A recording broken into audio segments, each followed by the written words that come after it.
Eles dizem que o perdão é divino. Eles dizem que cura a alma. Mas o que não te dizem é que algumas feridas devem permanecer abertas. Algumas cicatrizes devem lembrar quem você era e quem você se tornou. Eu tinha 17 anos quando meu mundo se despedaçou. 17 quando aprendi que o amor condicional, não é amor de forma alguma. Meu nome não importa. Minha história, sim. Era outono quando eu lhes disse. As folhas estavam morrendo, tornando-se douradas e carmesim antes de cair no chão. Eu deveria saber que era um presságio. Eu deveria saber que eu também cairia. Lembro-me de estar em nossa cozinha, minhas mãos tremendo enquanto segurava o teste. 2 linhas rosas. 2 pequenas linhas que mudariam tudo. A luz da manhã entrava pela janela, projetando sombras sobre a mesa onde havíamos compartilhado tantas refeições, tantas conversas, tantas mentiras sobre o amor incondicional. Estou grávida. As palavras pairavam no ar como fumaça, pesadas, sufocantes. A xícara de café da minha mãe se estilhaçou no chão. O som ecoou pela casa, pelos meus ossos, pelos restos da minha infância. Meu pai não falou.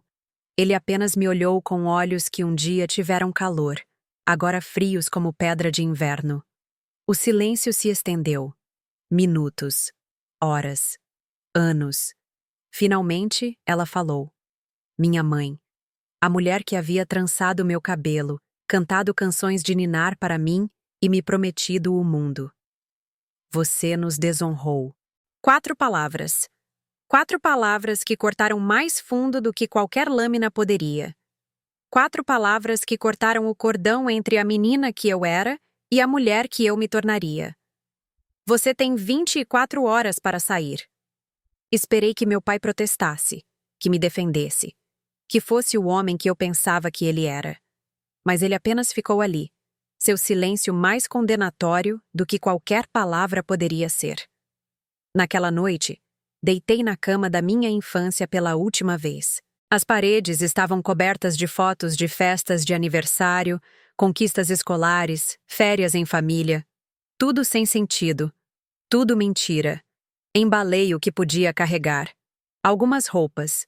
Uma fotografia da minha avó, a única que já me amou sem condições. E um colar. Uma simples corrente de prata que minha mãe me dera no meu 16º aniversário, com a inscrição: Para sempre, minha filha. Para sempre. Que piada cruel. Saí antes do amanhecer. Sem despedida, sem lágrimas. Não naquela hora. As lágrimas viriam mais tarde, nos meses seguintes, quando o peso do abandono se instalou em meus ossos como artrite. Eu estava desabrigada, grávida, 17 anos, sem ter para onde ir e a quem recorrer. As primeiras semanas foram um borrão de abrigos e refeitórios populares. O cheiro de desinfetante institucional e desespero. As cadeiras de plástico duro onde eu sentava por horas, com a mão pousada na minha barriga crescente, sussurrando para a vida dentro de mim que de alguma forma, ficaríamos bem. As noites eram as piores. Deitada em colchões finos em quartos cheios de estranhos, ouvindo os sons dos sonhos desfeitos de outras pessoas. Mulheres falando durante o sono sobre empregos perdidos, famílias perdidas, esperança perdida. Eu olhava para o teto e me perguntava se era só isso, se era nisso que as garotas como eu se tornavam. Mas algo dentro de mim se recusava a desistir. Chame de teimosia, chame de desespero, chame do instinto protetor feroz que cresce em uma mulher quando ela carrega uma vida. Eu estava determinada a que meu filho não nascesse neste mundo de camas temporárias e tempo emprestado. Encontrei um emprego em uma lavanderia, salário mínimo, dinheiro vivo, sem perguntas. A dona, uma velha de olhos gentis e mãos calejadas, me deixava fazer horas extras por um pagamento extra. Ela nunca perguntou sobre minha situação. Ela simplesmente sabia. Há um reconhecimento que passa entre as mulheres que sobreviveram a dificuldades. Um entendimento silencioso que não precisa de palavras. Eu trabalhava 12 horas por dia, com os pés inchados em sapatos que não serviam mais, com as costas doendo de me curvar sobre as máquinas de lavar. Mas cada dólar que eu ganhava era um dólar mais perto da independência. Cada turno era a prova de que eu podia sobreviver nos meus próprios termos. Aluguei um quarto em cima de uma loja de ferragens. $40 por semana. Uma janela. Uma chapa elétrica. Um colchão no chão. Mas era meu. E depois de meses sem nada ser meu, parecia um palácio. Eu sentava perto daquela janela à noite, observando o mundo passar lá embaixo, planejando o futuro que eu estava determinada a construir. A gravidez foi difícil. Sem seguro. Sem pré-natal até o 5º mês, quando finalmente economizei o suficiente para ir a um médico.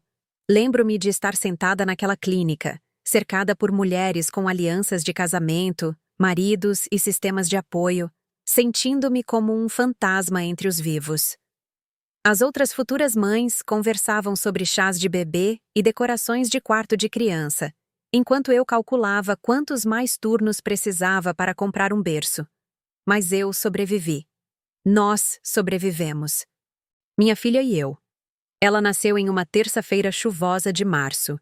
7 libras e 2 onças, aproximadamente 3,2 kg. Perfeita, linda, minha. Quando a enfermeira a colocou em meus braços, senti algo que nunca havia experimentado antes. Amor incondicional. Não o tipo que vem com regras e expectativas, mas o tipo que simplesmente existe, tão natural quanto respirar. Dei a ela o nome da minha avó. A única pessoa que realmente me amou. Enquanto a segurava naquele quarto de hospital, com a chuva batendo nas janelas e o som da vida continuando lá fora, fiz-lhe uma promessa. Prometi que ela nunca duvidaria de seu valor, que nunca questionaria se era desejada, que saberia todos os dias de sua vida que era amada completamente e sem reservas. Ser mãe solteira aos 18 anos era avassalador. As noites sem dormir quando ela chorava e eu não sabia por quê. A preocupação constante com dinheiro, em fazer as contas fecharem, em ser suficiente. O julgamento de estranhos que viam meu dedo sem aliança e faziam suposições. O jeito como outras mães puxavam seus filhos para mais perto quando eu passava, como se minha circunstância fosse contagiosa. Mas eu estava determinada. Fazia turnos duplos na lavanderia, levando-a comigo quando não conseguia encontrar quem cuidasse dela. A velha dona do lugar montou um cercadinho na sala dos fundos, e minha filha dormia ao som das máquinas de lavar e da minha voz cantarolando canções de ninar sobre o barulho. Encontrei um apartamento melhor. 2 quartos em vez de 1. Uma cozinha de verdade. Um banheiro que não tínhamos que compartilhar. Economizei cada centavo que podia, comprando roupas para ela em brechós e brinquedos em vendas de garagem. Recusei-me a deixá-la crescer sentindo-se indesejada, não amada, como eu me senti naqueles últimos meses em casa. O isolamento foi talvez a parte mais difícil. Outras mães jovens tinham suas próprias mães para ligar, suas próprias famílias em quem se apoiar. Eu não tinha ninguém. Ninguém para compartilhar os marcos, ninguém para me tranquilizar quando eu cometia erros, ninguém para celebrar as pequenas vitórias que compõem os primeiros anos de uma criança. Mas o isolamento me ensinou a independência. Ensinou-me a confiar em meus instintos. Ensinou-me que eu era mais forte do que jamais imaginei. Cada fralda trocada, cada febre cuidada, cada palavra dita era a prova de que eu era capaz de ser a mãe que minha filha precisava. E então ele entrou na minha vida. Ele estava entregando suprimentos para a loja de ferragens onde eu morava. Eu estava voltando do trabalho, exausta, carregando minha filha e uma sacola de compras. A sacola rasgou. Latas rolaram por toda parte. E lá estava ele, de joelhos no beco, juntando minhas provisões espalhadas como se fossem joias preciosas. Deixe-me ajudá-la, disse ele. Palavras tão simples, mas a maneira como ele as disse, com gentileza, não com pena, com respeito, não com julgamento. Eu quase chorei ali mesmo, naquele beco sujo. Ele era mais velho, 32 para os meus 19. Um carpinteiro com mãos calejadas e olhos gentis, divorciado, sem filhos próprios, mas olhava para minha filha como se ela fosse um milagre. O que para mim, ela era. Conversamos por horas naquela noite. Sobre tudo e sobre nada. Sobre sonhos adiados e esperanças renovadas. Sobre como o mundo pode te quebrar e como, às vezes, se você tiver sorte, ele te dá uma chance de construir algo melhor a partir dos pedaços. Ele me contou sobre seu casamento fracassado, como se casara jovem e se distanciara da esposa. Como eles queriam coisas diferentes da vida. Como ele se jogou no trabalho após o divórcio, construindo casas para outras pessoas enquanto sua própria vida parecia vazia. Contei-lhe sobre minha gravidez, sobre ser expulsa, sobre as noites em que chorei até dormir me perguntando se era forte o suficiente para criar uma criança sozinha. Ele ouviu sem julgar, sem tentar me consertar ou me salvar. Ele simplesmente me aceitou. Inteiramente. As partes quebradas, as partes em cicatrização e as partes que nunca mais estariam inteiras. Ele começou a aparecer com mais frequência, trazendo pequenos presentes para minha filha. Um brinquedo de madeira que ele mesmo havia esculpido. Um livro de histórias infantis. Pequenas coisas que mostravam que ele estava pensando em nós. Ele se sentava no chão e brincava com ela enquanto eu cozinhava o jantar. Suas mãos grandes tão gentis enquanto a ajudava a empilhar blocos ou virar páginas. Lenta e cuidadosamente, começamos a construir algo juntos. Não um resgate. Não uma salvação. Mas uma parceria. Uma família. Ele não tentou substituir o que eu havia perdido. Ele me ajudou a criar algo novo. Casamo-nos 2 anos depois. Uma pequena cerimônia no cartório. Minha filha, agora andando e tagarelando constantemente, serviu como nossa testemunha. Sem família. Sem alarde. Apenas nós, criando nossa própria definição do que a família poderia ser. Ele adotou minha filha legalmente. Deu-lhe seu nome. Amou-a como sua. E juntos, construímos uma vida. Não perfeita. Não glamourosa. Mas real. Autêntica. Nossa. Compramos uma pequena casa nos arredores da cidade. Nada chique. 2 quartos, um banheiro, uma cozinha onde compartilhávamos nossas refeições e nossos sonhos. Mas tinha algo que a casa da minha infância nunca teve. Paz. O tipo de paz que vem de ser verdadeiramente conhecido e verdadeiramente amado. Ele me ensinou a cultivar uma horta. A encontrar cura na terra, no milagre das sementes, se tornando flores, se tornando vegetais, se tornando sustento. As plantas não julgam, ele costumava dizer, com as mãos enterradas na terra. Elas apenas crescem em direção à luz. E eu também, lentamente, cuidadosamente, mas com certeza. Nosso quintal se tornou um testemunho de paciência e fé. Tomates pesados nos pés, pimentões de todas as cores. Ervas que enchiam o ar com seu perfume. Trabalhávamos lado a lado à noite. Minha filha brincando entre as fileiras, sua risada se misturando com o som das abelhas e dos pássaros e o suave barulho da água da mangueira. Nossa horta se tornou lendária no bairro. Cultivávamos mais do que podíamos comer e compartilhávamos nossa colheita com quem pedisse.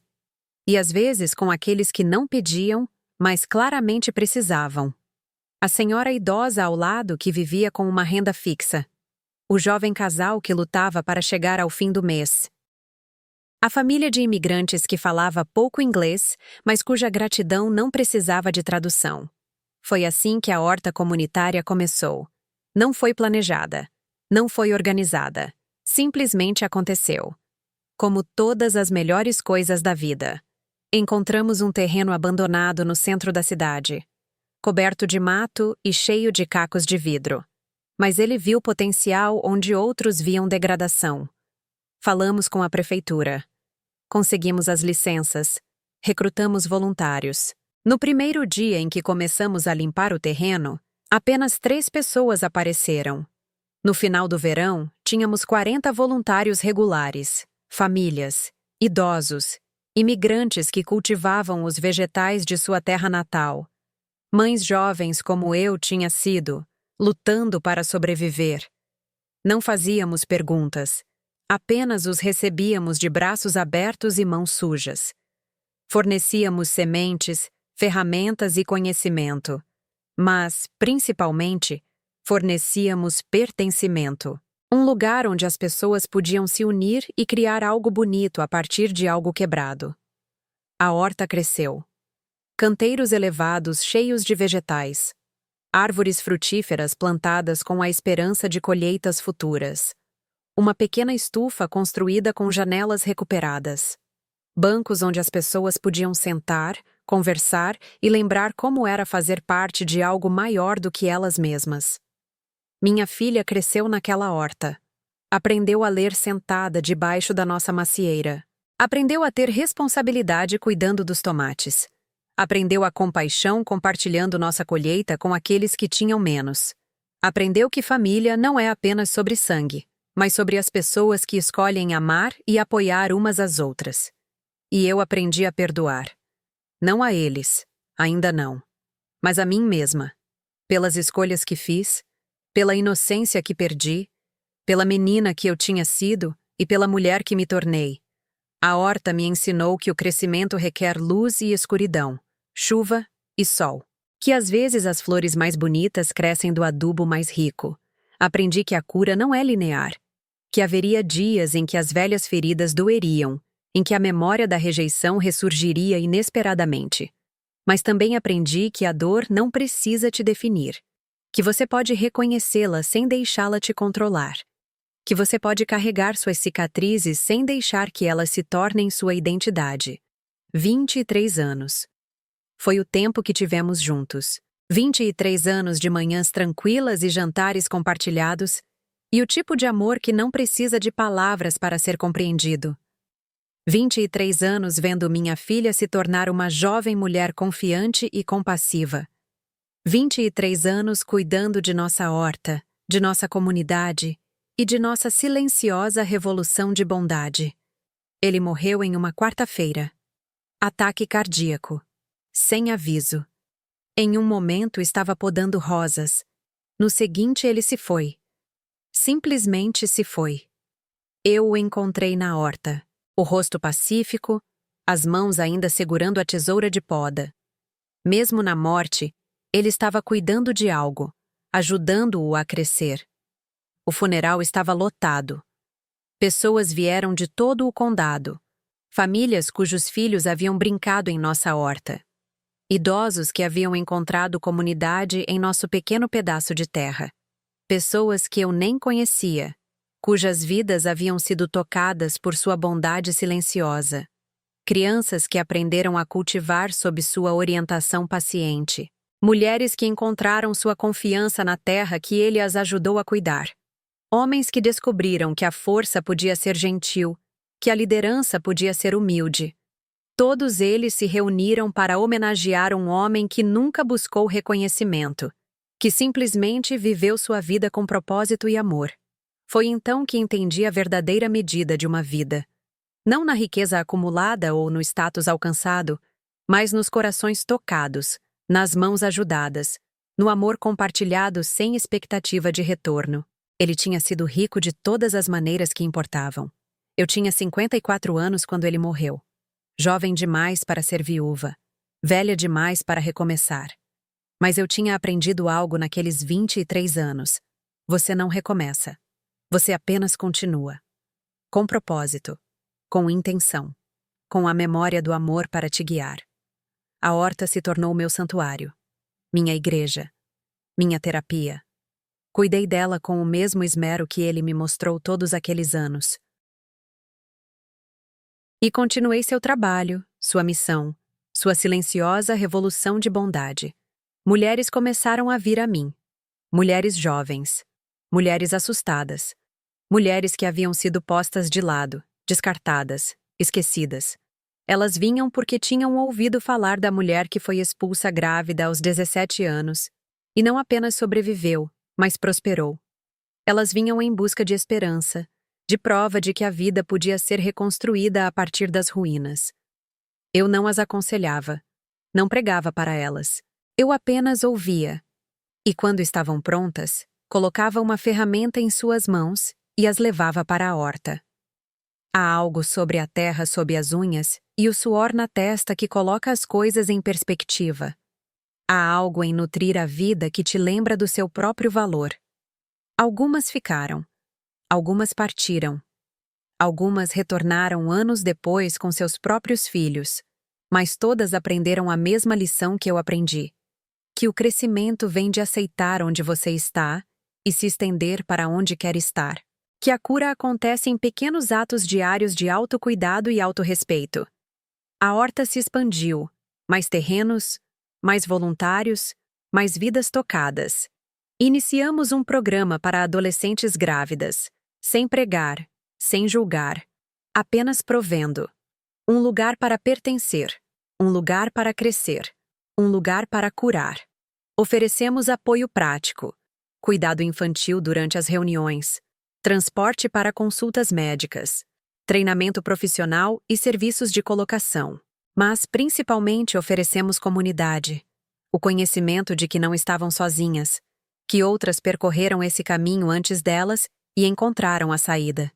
Minha filha se casou, teve seus próprios filhos, netos que não sabiam nada da vergonha que eu carreguei, apenas do amor que eu cultivei. Ela se tornou professora, uma boa professora. Como o pai dela, ela via potencial onde outros viam problemas. Ela lecionava no centro da cidade, trabalhando com crianças que a lembravam da jovem que sua mãe havia sido. E eu me tornei alguém que nunca esperei ser. Um pilar da comunidade. Uma mulher a quem as pessoas recorriam em tempos de dificuldade. Uma avó que contava histórias de redenção, crescimento e o milagre das segundas chances. Os anos passaram. A horta cresceu. A comunidade se expandiu.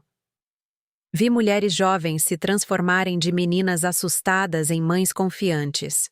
Vi famílias criarem raízes na terra que preparamos juntas. Testemunhei o milagre silencioso da cura que acontece quando as pessoas recebem a chance de crescer. Eu tinha 73 anos quando eles voltaram. Eu estava na horta, como todas as manhãs, cuidando dos tomates, cortando as rosas murchas, conversando com as plantas como velhas amigas. O sol da manhã era quente em meus ombros, e a terra cheirava rica e viva. Ouvi o carro antes de vê-lo, o barulho do cascalho na entrada, o bater de portas, passos se aproximando, hesitantes, incertos. Virei-me e lá estavam eles, meus pais, ou o que restava deles. O tempo não tinha sido gentil. Minha mãe, antes tão orgulhosa de sua aparência, estava curvada e frágil. Seu cabelo, antes perfeitamente penteado, pendia flácido e grisalho. Meu pai, antes tão forte e imponente, apoiava-se pesadamente em uma bengala. Eles pareciam derrotados, diminuídos, velhos. Por um momento, apenas nos olhamos. 3 estranhos conectados por sangue e separados por décadas de silêncio. Senti um estranho distanciamento, como se estivesse assistindo a uma cena da vida de outra pessoa. Essas pessoas que antes tinham tanto poder sobre mim agora pareciam pequenas e frágeis. Minha mãe falou primeiro. Sua voz era mais fraca do que eu me lembrava, mais baixa. Precisamos conversar. Pousei minha tesoura de poda. Limpei as mãos no meu avental. Senti o peso de 56 anos pousando sobre meus ombros. Agora vocês querem conversar? As palavras saíram mais duras do que eu pretendia, mas não mais duras do que eu as sentia. Eles me seguiram até a varanda. Sentaram-se nas cadeiras que meu marido construiu com as próprias mãos. Olharam ao redor para a vida que eu criei, a horta que cuidei, a paz que cultivei. Cometemos um erro, disse meu pai. As primeiras palavras que ele me dirigiu em 56 anos. Um erro. Como se minha vida fosse um problema de matemática que eles calcularam incorretamente. Éramos jovens, acrescentou minha mãe. Não sabíamos o que estávamos fazendo. Jovens. Eles tinham 43 e 45 anos. Não eram jovens por nenhuma medida, exceto pelo próprio egoísmo. Queremos consertar as coisas, continuou meu pai. Queremos ser uma família novamente. Eu olhei para eles. Realmente olhei para eles. Vi o desespero em seus olhos, o medo, a necessidade. O que aconteceu? Perguntei. A história saiu em fragmentos. Maus investimentos, contas médicas, uma casa perdida para a execução hipotecária. Filhos que se mudaram e raramente ligavam. Uma aposentadoria passada em um apartamento apertado com paredes finas e esperança ainda mais fina. Meu irmão, o filho de ouro, havia se tornado uma decepção. Casado 3 vezes, cada divórcio mais caro que o anterior. Ele pegou dinheiro emprestado deles repetidamente, nunca pagando de volta. Minha irmã se mudou para o outro lado do país e ligava uma vez por ano no Natal, por obrigação e não por amor. Eles estavam falidos, sozinhos, esquecidos pelo mundo que tanto se importaram em impressionar. Ouvimos falar de você, disse minha mãe, sobre o que você fez, como se tornou bem-sucedida. Bem-sucedida. Como se meu valor pudesse ser medido em dólares e centavos. Estamos orgulhosos de você, acrescentou meu pai. Orgulhosos. A palavra me atingiu como um golpe físico.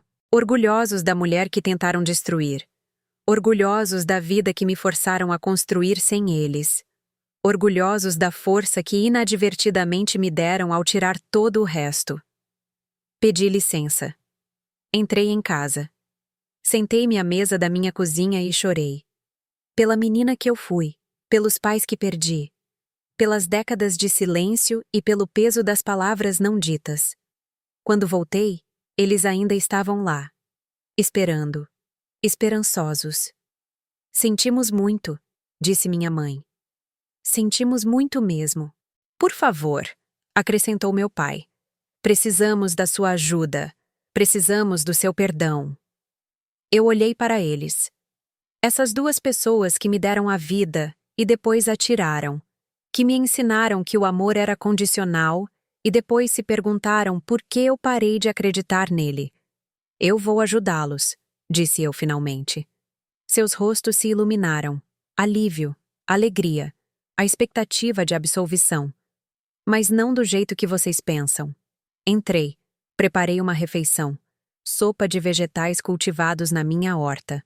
Pão assado no meu forno. Chá feito com ervas que eu mesma sequei. Pus a mesa, 3 lugares, como uma família faria. Comemos em silêncio. Eles estavam com fome, gratos, diminuídos.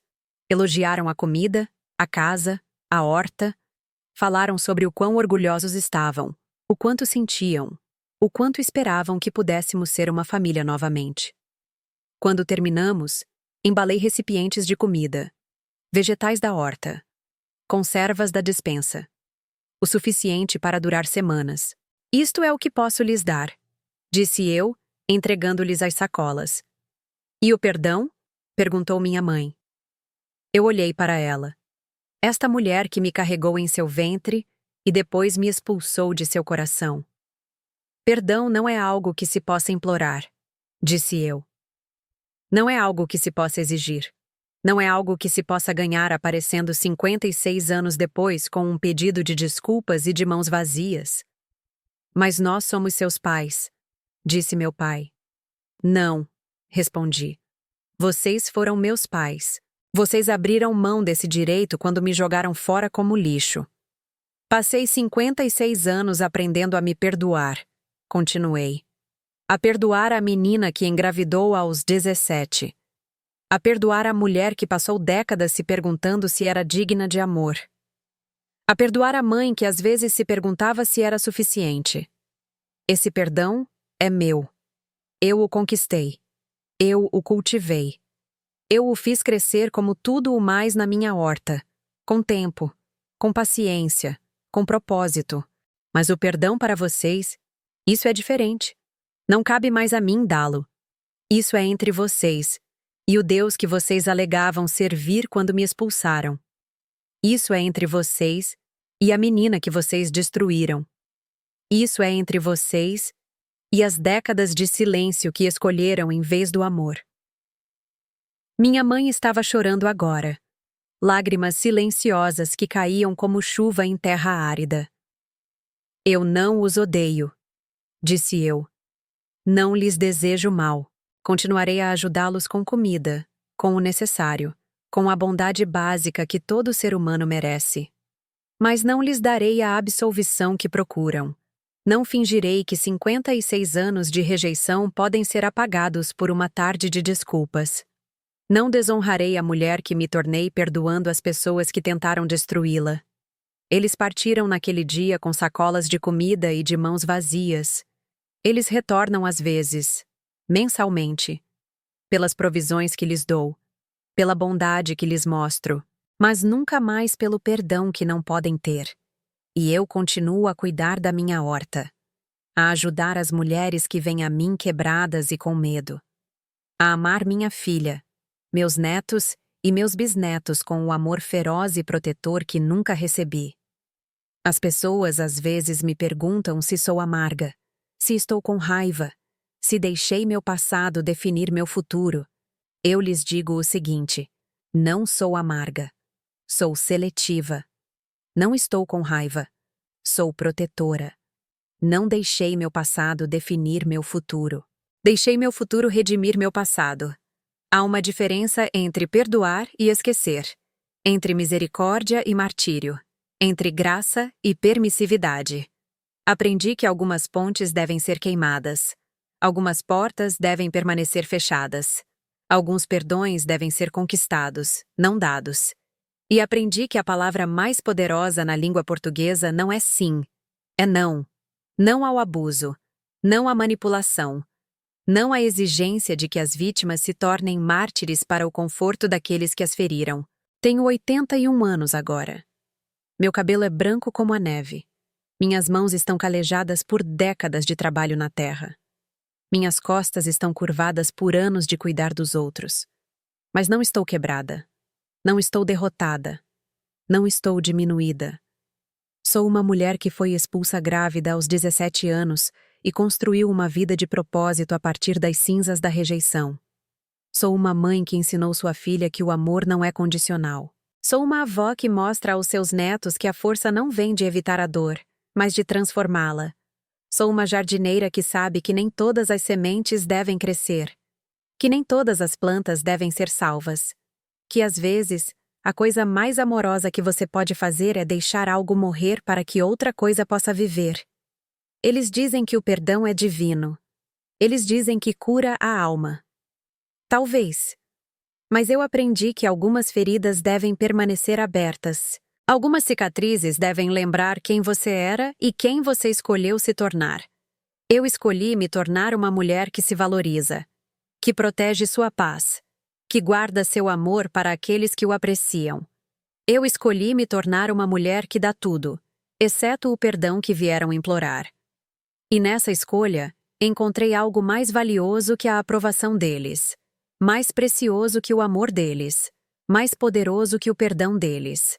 Eu me encontrei. O sol está se pondo agora. A horta está silenciosa. Os vegetais estão crescendo. As rosas estão florescendo. A terra é rica, escura e viva. Amanhã, acordarei e cuidarei de tudo de novo. Regarei as plantas que precisam de água. Podarei os galhos que precisam de poda.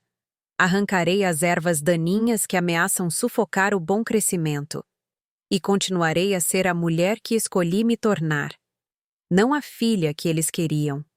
Não a vítima que eles criaram. Mas a jardineira que sabe que as mais belas flores muitas vezes crescem no solo mais duro. As vidas mais belas muitas vezes crescem da dor mais profunda.